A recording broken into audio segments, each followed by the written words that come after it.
السلام علیکم ورحمۃ اللہ وبرکاتہ۔ اللہ سبحانہ و تعالی ہم سب کو ہمیشہ اپنی رحمتوں کے سائے میں رکھے۔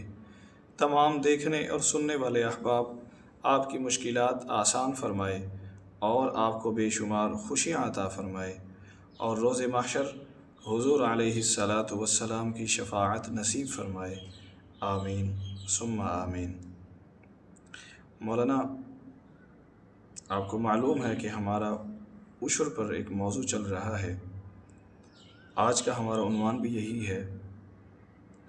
ہم آپ سے جانتے ہیں کہ عشر کے کیا معنی ہیں اور کون کون سی زمین پر کتنا عشر واجب ہے، اس پہ ذرا روشنی ڈالیں۔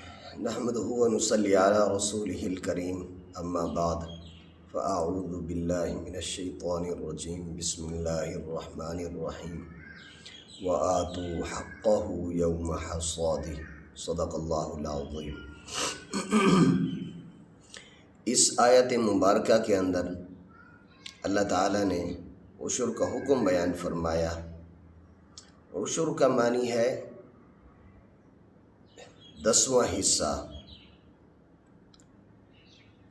اور اس کا مطلب یہ ہے کہ جیسے مال کے اوپر زکوٰۃ واجب ہوتی ہے، اسی طرح جو زمین کی پیداوار ہے اس پر بھی ایک قسم کی زکوٰۃ واجب ہوتی ہے، جس کو ہم عشر کہتے ہیں۔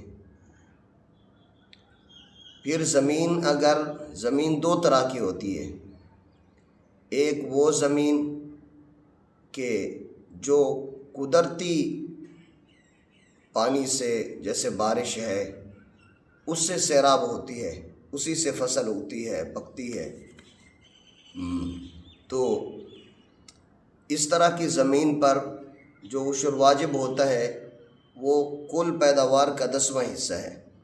اچھا، مثال کے طور پر ایسی زمین جو زیادہ تر بارش سے سیراب ہوتی ہے، تو یہاں سے ایسی زمین سے جو بھی پیداوار ہوگی اس کا 10واں حصہ واجب ہوگا۔ اگر 10 من گندم ہوئی ہے، 10 من چاول ہوئے ہیں، یا گنا ہے، چھولے ہیں، دالیں وغیرہ ہیں، تو یہ 10 من ہیں، تو 1 من غربا کا حق ہے، اچھا، مسکینوں کا حق ہے۔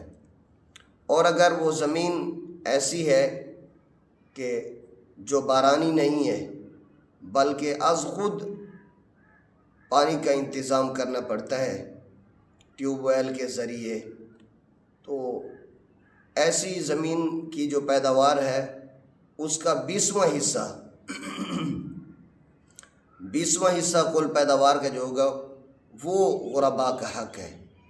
مثال کے طور پر اگر 20 من گندم ہوئی ہے تو 19 من یہ گندم بیچنے والے کا حق ہے، اور 1 من جو ہے وہ غربا اور مساکین کا حق ہے۔ اچھا مولانا، جو بارش کے پانی سے زمین سیراب ہوتی ہے اس کا 10واں حصہ، جی اور جو ٹیوب ویل یا نہر کے پانی سے ہوتی ہے اس کا اپنے 20واں جی 20واں حصہ، ٹھیک ہے۔ جی۔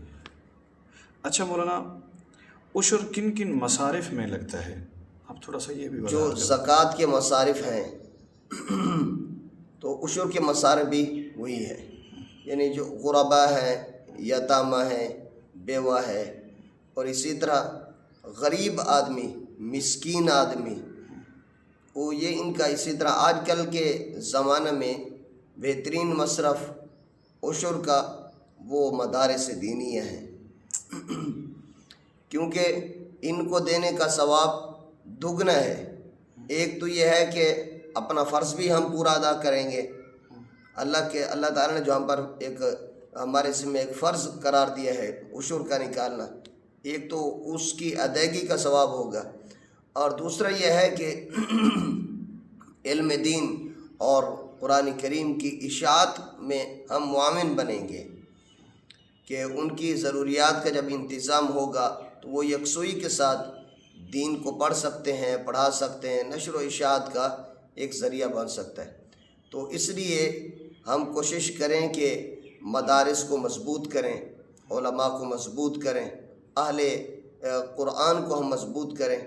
اس سے یہ ہے کہ دین جتنا دنیا میں عام ہوگا، پھیلے گا، اتنا ہی دنیا کی زندگی وہ آسان ہوگی۔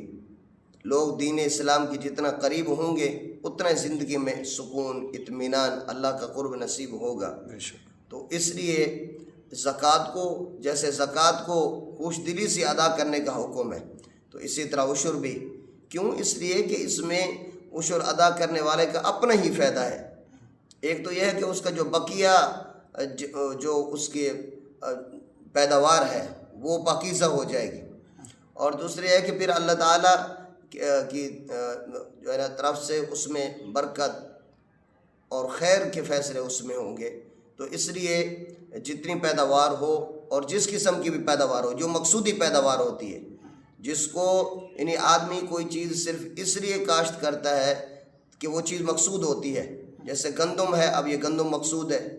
بعض علماء یہ فرماتے ہیں کہ اس گندم کی ساتھ اگر بھوسا بھی مقصود ہے، مثال کے طور پر گندم اس لیے کاشت کر رہا ہے کہ گندم بھی بیچوں گا اور ساتھ بھوسا بھی بیچ دوں گا، تو اب دونوں پر عشر ہے۔ بھوسے پر بھی؟ بھوسے پر اگر وہ مقصودی ہے، اگر نہ عام طور پر چونکہ مقصود گندم ہوتی ہے تو اس لیے اس پر۔ ایک بات یہ بھی عرض کر دیں کہ ایک آدمی گندم یعنی عشر میں نہیں دینا چاہتا، وہ یہ چاہتا ہے کہ میں اس کی قیمت ادا کرنا چاہوں، تو یہ بھی ٹھیک ہے۔ اچھا، قیمت بھی ادا کر سکتے ہیں؟ یعنی جتنا عشر اس کا بنتا ہے، مثال کے طور پر 100 من ان کی اگر گندم ہوئی ہے، اب 5 من یہ عشر بنتا ہے۔ اب چاہے تو 5 من گندم ہی دے دیں، اور اگر چاہیں تو 5 من گندم کے پیسے ادا کر سکتے ہیں، جس میں ان کو سہولت ہو وہ کر سکتے ہیں۔ اللہ تعالی ہمیں پورا اپنا عشر نکالنے کی توفیق نصیب فرما دیں۔ وآخر دعوانا ان الحمدللہ رب العالمین۔ آمین آمین۔ ماشاءاللہ مولانا، اللہ تعالیٰ آپ کو جزائے خیر عطا فرمائے۔ انشاءاللہ آپ ہمارے ساتھ جڑے رہیے، وقتاً فوقتاً انشاءاللہ آپ کو ہم اس موضوع سے آگاہ کرتے رہیں گے۔ جزاکم اللہ خیراً کثیرا۔